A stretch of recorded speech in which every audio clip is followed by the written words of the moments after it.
जय हिंद दोस्तों। 3 साल की नेशनल डिफेंस एकेडमी की ट्रेनिंग के बाद क्या होता है? क्या आप एक ऑफिसर बन जाते हैं या फिर इसके बाद भी कोई स्पेशल ट्रेनिंग होती है? और जैसा कि आप सभी जानते हैं कि एनडीए में कोई स्टाइपेंड नहीं मिलता, लेकिन क्या इसके बाद स्टाइपेंड मिलता है, यानी पर मंथ सैलरी मिलनी शुरू हो जाती है?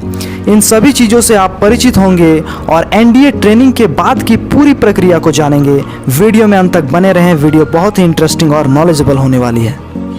दोस्तों, जैसा कि आप सभी को पहले से पता होता है कि आप किस विंग्स में सेलेक्टेड हो, यानी आर्मी विंग्स में हो या नेवी विंग्स में हो या फिर एयरफोर्स विंग्स में।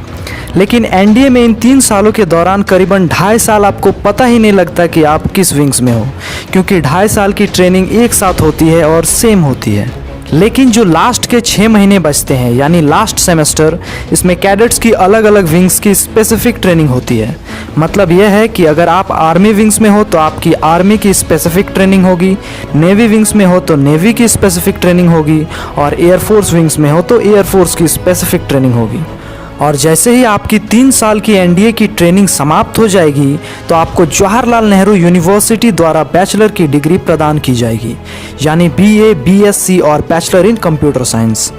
और फाइनली इसके बाद कैडेट्स को अपनी ट्रेड एकेडमी ज्वाइन करने का मौका मिलेगा, यानी आर्मी के cadets Indian military academy join करेंगे, नेवी के cadets Indian naval academy join करेंगे और एयरफोर्स के कैडेट्स एयरफोर्स एकेडमी ज्वाइन करेंगे। और इन्हें यहाँ अपने फील्ड्स की स्पेसिफिक ट्रेनिंग यानी स्पेशल ट्रेनिंग दी जाती है पूरे 1 साल के लिए, ताकि वे अपनी लीडरशिप लाइक क्वालिटीज़ और ऑफिसर लाइक क्वालिटीज़ को बढ़ा सके। दोस्तों, जब कैडेट्स को अपनी अपनी ट्रेड एकेडमी ज्वाइन करने का मौका मिलता है तो उसके बाद का प्रोसेस क्या होता है, आइए जानते हैं। सबसे पहले बात करते हैं आर्मी के कैडेट्स की। तो आर्मी के कैडेट्स जब एनडीए से पास आउट होते हैं तो वे आईएमए यानी Indian military academy Dehradun join करते हैं, जहां उन्हें जेंटलमैन कैडेट्स का दर्जा मिलता है और 1 साल की बेहतरीन ट्रेनिंग दी जाती है हर तरीके से, चाहे वो लीडरशिप क्वालिटीज़ बढ़ाने की हो या फिर ऑफिसर लाइक क्वालिटीज़, ताकि वे ऑफिसर बनने के बाद अपने सब यूनिट्स को लीड कर सके हर परिस्थिति में।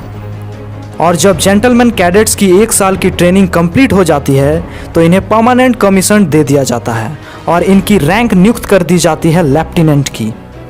अब बात करते हैं इनकी स्टाइपेंड की। तो आईएमए में करंटली 56,100 रुपये पर मंथ स्टाइपेंड है प्रति कैडेट्स की, लेकिन इन्हें सिर्फ 21,000 पर मंथ ही मिलते हैं ट्रेनिंग के दौरान, और बाकी बचा हुआ अमाउंट आपके सेविंग अकाउंट में चला जाता है, जो कि 1 साल की ट्रेनिंग के बाद आपको एक साथ मिलता है। Unacademy, India's best learning platform, and if you want to prepare for NDA or SSB, you must go through it. तो दोस्तों, इसके लिए आपको अनअकैडमी लर्निंग ऐप पे जाके गेट सब्सक्रिप्शन में क्लिक करना होगा, फिर उसका प्राइस दिख जाएगा। इसमें 10% का डिस्काउंट मिल जाएगा अगर आप VSC10 रेफरल कोड लगाते हो तो।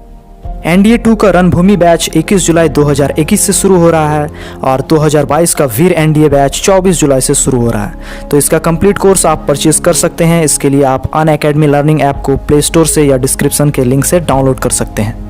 और सैलरी के बारे में आपको डिटेल्ड वीडियो चाहिए तो आप इस वीडियो को देख सकते हैं, जिसका लिंक आई बटन या डिस्क्रिप्शन में मिल जाएगा।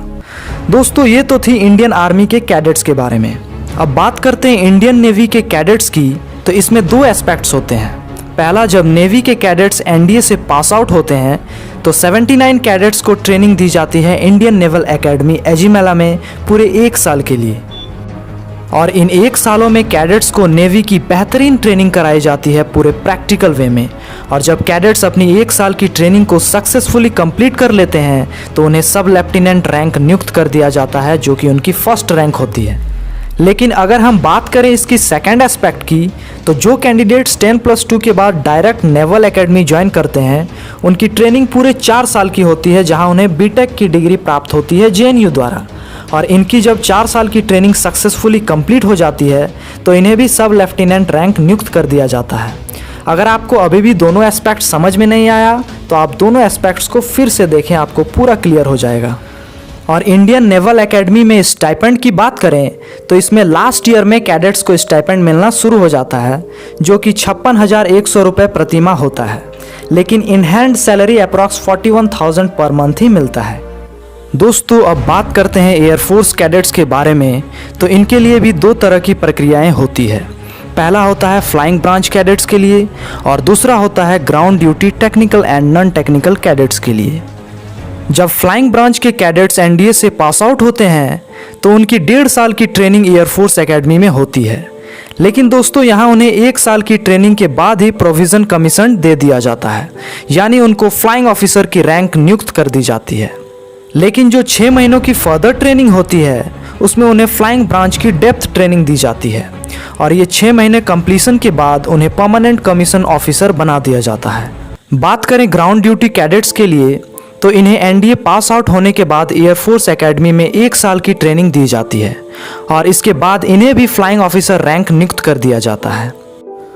तो दोस्तों इस तरह से कैडेट्स की जर्नी होती है एनडीए में 3 साल की ट्रेनिंग के बाद। और अगर आप इन तीनों विंग्स के एकेडमी की सेपरेट वीडियो देखना चाहते हो, यानी आईएमए, आईएनए और एयरफोर्स एकेडमी की, तो वीडियो जल्द ही आने वाली है इसी चैनल पे। तो आप जरूर से चैनल को सब्सक्राइब कर बेल आइकन को प्रेस कर लें ताकि आपकी वीडियो मिस ना हो। जय हिंद, जय भारत।